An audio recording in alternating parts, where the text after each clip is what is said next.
अस्सलाम वालेकुम दोस्तों, उम्मीद करता हूँ आप सब लोग खैरियत से होंगे। CS 507 की आज हमारी सीरीज़ का लेसन नंबर 30 स्टार्ट करने जा रहे हैं। चलिए अब हम अपने लेसन की तरफ बढ़ते हैं।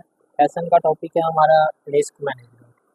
इसमें हम क्या देखते हैं कि आज के दौर में रिस्क मैनेजमेंट को किसी भी ऑर्गेनाइजेशन का कोर एरिया बन गया है। हर कंपनी को ये समझ आ गया है कि रिस्क को पहचानना और इसका इलाज करना इस बात से ज़्यादा ज़रूरी है कि बाद में लॉस के बाद रिएक्ट करना। ठीक है, उसके बाद हम देख लेते हैं जी कॉर्पोरेट कल्चर और रिस्क मैनेजमेंट।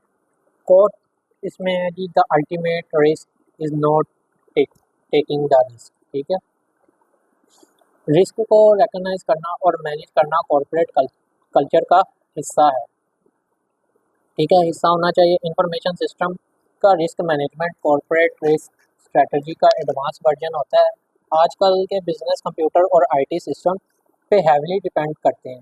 ठीक है, उसके बाद इसलिए सिक्योर इंफॉर्मेशन सिस्टम और उसके साथ स्ट्रॉन्ग रिस्क मैनेजमेंट स्ट्रेटजी होना ज़रूरी है।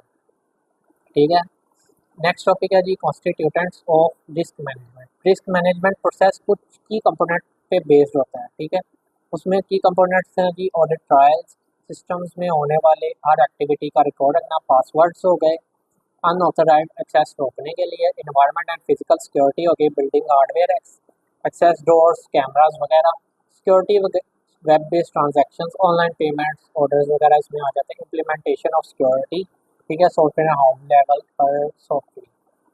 मकसद क्या होता है इसका कि इंफॉर्मेशन सिस्टम का काम रुके ना और स्मूथ तरीके से चलता रहे। ठीक है, new system versus existing system इसमें देखना है जी। न्यू सिस्टम में रिस्क तो पहले से एंटिसिपेट किया जाता है। ठीक है, रनिंग सिस्टम में एविडेंस के जरिए रिस्क आइडेंटिफाई किया जाता है। Risk management in new versus outgoing operation, ongoing operation.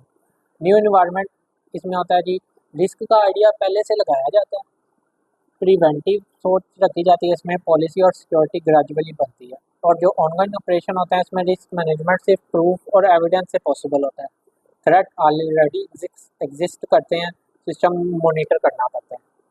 उसके अलावा ऑडिट ट्रायल्स ट्रांजैक्शन के क्रेडल को ग्रेव यानी कि शुरू से एंड तक रिकॉर्ड रखना, एरर रिकॉर्ड्स करने चाहिए इसमें, लोगों से इन्वेस्टिगेशन की जाती है। और उसके अलावा एक्सेप्शन रिपोर्ट्स बनाई जा सकती हैं फॉर अनयूजुअल एक्टिविटी के लिए। उसके बाद है जी बिजनेस कॉन्टिन्यूटी प्लानिंग, इसको हम बीसीपी भी कह सकते हैं। बीसीपी एक मेथोडोलॉजी है जो कि बताता है कि अगर सिस्टम या ऑर्गेनाइजेशन किसी डिजास्टर का शिकार हो जाए तो वो कैसे और कितनी देर में वापस रिज्यूम करेगा। ठीक है, बीसीपी ज़रूरी क्यों है? क्योंकि स्पेशली ऑनलाइन इन्वायरमेंट्स में जहाँ कस्टमर सप्लायर इंटरेक्शन होती है, जैसे एटीएम्स हो गए या ऑनलाइन ऑर्डर्स हो गए, अगर सिस्टम क्रैश हो जाए तो बैकअप सिस्टम एक्टिव हो जाए ताकि सिस्टम ना रुके। ठीक है, बीसीपी का सिंपल मतलब ये है कि अगर कुछ बुरा हो जाए तो हमारी ऑर्गेनाइजेशन को का काम फिर भी किसी ना किसी फॉर्म में चलता रहे। कंपोनेंट्स देख लेते हैं हम बीसीपी के। डिजास्टर रिकवरी प्लान, अगर ऑफिस या सिस्टम खराब हो जाए तो नई लोकेशन या न्यू सेटअप में काम कैसे शुरू हो। ऑपरेशन प्लान, जब तक रिकवरी चल रही है तब तक डिपार्टमेंट्स का काम कैसे चलेगा। रिस्टोरेशन प्लान होना चाहिए, जब सिस्टम वापस ठीक हो जाए तो कैसे नॉर्मल वर्किंग में वापस आना। Business continuity versus recovery plan, इसमें हम एक्सपेक्ट देख लेते हैं जी बिजनेस कॉन्टिन्यूटी के और डिजास्टर प्लान के। इसमें हम देख सकते हैं जी फोकस, जो पूरा बिजनेस होता है कंटिन्यूस कैसे करेगा, हम बीसीपी में ये देखते हैं। और डिजास्टर रिकवरी प्लान में हम ये देखते हैं कि सिर्फ आईटी सिस्टम रिस्टोर कैसे करेगा। ठीक है, इसमें एग्जांपल आ जाती है जी बीसीपी की, एम्प्लॉयज़ कहाँ से काम करेंगे या वेंडर से सप्लाई कैसे आएगी। ठीक है, और जो होता है डीआरपी, उसमें हम सर्वर क्रैश हो जाए तो डाटा कैसे वापस लाएंगे ये देखते हैं। यूजेज में हम देखते हैं कि बीसीपी में हर एरिया कवर करते हैं, मैनुअल प्लस डिजिटल। और जो डीआरपी उसमें हम मैनुअल आईटी और इंफॉर्मेशन सिस्टम तक ही ये लिमिटेड होता है। डिपेंडेंसी होती है जी बीसीपी की, ब्रॉडर एंड स्ट्रेटेजिक होता है ये। और जो डीआरपी होता है पार्ट ऑफ बीसीपी और सेपरेट डॉक्यूमेंट भी हो सकता है। उसके बाद हम फेसेस देख लेते हैं बीसीपी के। बीसीपी का लाइफ साइकिल कुछ ये है जी। बिजनेस नंबर 1 पर आ जाता है business continuity and disaster recovery policy. इसमें हम देखते हैं प्रिवेंटिव, डिटेक्टिव और करेक्टिव कंट्रोल्स इंक्लूड करना। ठीक है, एग्जांपल्स देख लेते हैं। बैकअप, इंसिडेंट हैंडलिंग वगैरह इसमें आ जाती है और डीआरपी भी आ जाती है। बिजनेस इम्पैक्ट एनालिसिस, ठीक है, इसमें हम आइडेंटिफाई करते हैं कि कौन सा फंक्शन बिजनेस के लिए क्रिटिकल है। उसके बाद आ जाता है जी classification of operations and critically. Decide करो कि किस ऑपरेशन को प्रायोरिटी देनी है। ठीक है, इसमें हम ये देखते हैं। प्लान डेवलपमेंट में हम बीसीपी और डीआरपी का प्रोसीजर्स तैयार करो। System training and awareness, staff को एजुकेट करो कि इमरजेंसी में क्या करना है। ठीक है, उसके बाद टेस्ट एंड इम्प्लीमेंटेशन देखते हैं जी। प्लान को टेस्ट करते हैं इसमें। और लास्ट है जी monitoring, time to time check करते हैं कि बीसीपी जो है अब भी रेलिवेंट और इफेक्टिव है या नहीं। ठीक है, हमारा अब नेक्स्ट टॉपिक है इंसिडेंट मैनेजमेंट। इंसिडेंट का मतलब है कि कोई अनएक्सपेक्टेड इवेंट, चाहे उसका डैमेज कम हो या ज़्यादा हो। ठीक है, इंसिडेंट इंसिडेंट होता है। ठीक है, इंसिडेंट और क्राइसिस डायनेमिक होते हैं। ठीक है, ये वक्त और सिचुएशंस के साथ बदलते हैं, रैपिड और अनप्रिडिक्टेबल हो सकते हैं। ठीक है, इंसिडेंट मैनेजमेंट का क्या आइडिया है जी, का की आइडिया देखते हैं जी। प्रोएक्टिव हो, डॉक्यूमेंटेड हो, हर इंसिडेंट को कैटेगराइज करो माइनर से मेजर तक। ठीक है, ये जिसका जिसका जो इम्पैक्ट हो उस हिसाब से उसको फॉलो अप करो। एग्जांपल इसमें देख लेते हैं जी। किसी आईटी सिस्टम में एक छोटी सी वायरस एंट्री शुरू शुरू में हार्मलेस लग रही थी, लेकिन अगर इग्नोर कर दिया जाए तो बाद में हो सकता है कि मेजर डिजास्टर बन जाए। उसके बाद मीडिया बैकअप है। हर बिजनेस को चाहिए कि वो रेगुलरली अपने डाटा और ट्रांजैक्शन का बैकअप ले। बैकअप ना लेना से क्या होगा कि डिजास्टर के वक्त टोटल लॉस हो सकता है। बैकअप होना बीसीबी का एसेंशियल पार्ट है। ठीक है, ये आपने याद रखना है। उसके बाद हम बीआईए को फर्दर देख लेते हैं। बीआईए का मकसद होता है अगर कोई इवेंट कंट्रोल ना हो तो उसका बिजनेस पे क्या इम्पैक्ट हो सकता है। ठीक है, उसका पहले से अंदाज़ा लगाना होता है। इसमें इसमें कुछ स्टेप्स हैं, वो देख लेते हैं। डिपार्टमेंट्स और फंक्शंस को एनालाइज करना होता है हमने। ये सिर्फ आईटी नहीं होता, आल डिपार्टमेंट्स की बात हो रही है। ठीक है, इसमें उसके अलावा मैक्सिमम डाउन टाइम कितनी बेयर की जा सकती है। ठीक है, एक्सेप्टेबल डाटा लॉस कितना है। आईटी रिसोर्सेज को रिव्यू करते हैं हम, उनकी क्रिटिकलिटी को सीनियर मैनेजमेंट से अप्रूव करवाते हैं।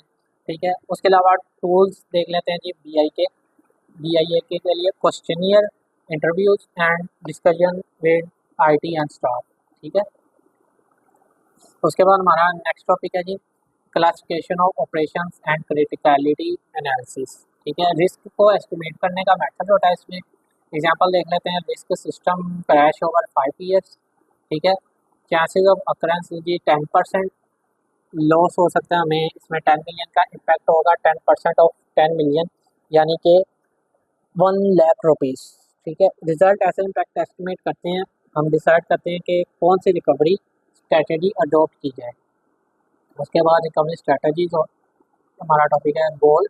रिकवरी स्ट्रैटेजी का कॉस्ट, रिकवरी टाइम और इम्पैक्ट का बैलेंस होना चाहिए। ठीक है, टाइप्स ऑफ रिकवरी स्ट्रैटेजीज देख लेते हैं जी। हमारे पास इधर है 5 टाइप्स हैं।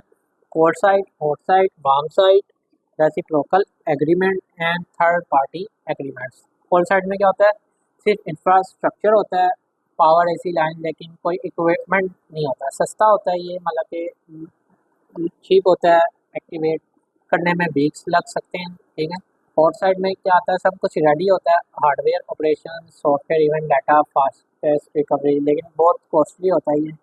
वार्म साइड में क्या होता है, थोड़ा सेटअप है, जैसे कि डिस्क ड्राइव और नेटवर्किंग, सीपीयू मिसिंग होता है, कॉस्ट और स्पीड दोनों का बैलेंस होता है इसमें वार्म साइड में। उसके बाद दो रेसिप्रोकल एग्रीमेंट में क्या होता है जी, दो ऑर्गेनाइजेशन एक दूसरे के लिए बैकअप साइट्स प्रोवाइड करती हैं। कॉस्ट इफेक्टिव है लेकिन इनफॉर्मल होता है। ठीक है, थर्ड पार्टी एग्रीमेंट्स किसी वेंडर से हम आउटसोर्स किया जाता है कि वेंडर रिस्पॉन्सिबल होगा फुल डाटा रिकवरी के लिए, लेकिन ये कॉस्टली हो सकता है। उसके बाद हमारा नेक्स्ट टॉपिक है जी development of BCP and DRP. इसमें हम देखते हैं जी प्लान में क्या होना चाहिए। Pre disaster planning, incidents reports, disaster declare करने के प्रोसीजर और वैक्यूएशन स्टेप्स। सेकंड में आ जाता है डिजास्टर आइडेंटिफाई करना। हर प्रॉब्लम डिजास्टर नहीं होती। एग्जांपल, वायरस अगर इग्नोर हो जाए तो बड़ी डिजास्टर बन सकता है। प्लान का कंटेंट, ठीक है, क्लियर रिस्पॉन्सिबिलिटी डिफाइन हो, इसमें हर फंक्शन का रिस्पॉन्सिबल पर्सन लिखा हो। कॉन्टैक्ट इन्फो लिस्टेड हो, इसमें step by step recovery process लिखा हो। उसके अलावा रिसोर्सेज जो हैं उनकी नीड लिखी हो, रिक्वायरमेंट लिखी हो। उसके अलावा इम्प्लीमेंटेशन फेज में डिटेल लिखी हो। उसके बाद है जी ट्रेनिंग एंड अवेयरनेस प्रोग्राम। हम सब एम्प्लॉयज़ को प्लान के मुताबिक हमें ट्रेन करना चाहिए, ठीक है। पहले ऑर्गेनाइजेशन वाइड प्रोग्राम होना चाहिए, ठीक है। न्यू एम्प्लॉयज़ के लिए रेगुलर ट्रेनिंग सेशंस रखने चाहिए हमें, ठीक है। उसके बाद है testing and implementation of plan. Plan सिर्फ लिखने के लिए नहीं होता, ठीक है, उससे टेस्ट भी करना पड़ता है, ठीक है। मॉक ड्रिल्स करो, जैसे कि इमरजेंसी सिचुएशंस का सिमुलेशन बनाओ, ठीक है। एग्जांपल अगर हॉट साइड यूज हो रहा हो तो उसका इक्विपमेंट हमेशा रेडी होना चाहिए, ठीक है। उसके बाद है जी लास्ट टॉपिक मॉनिटरिंग।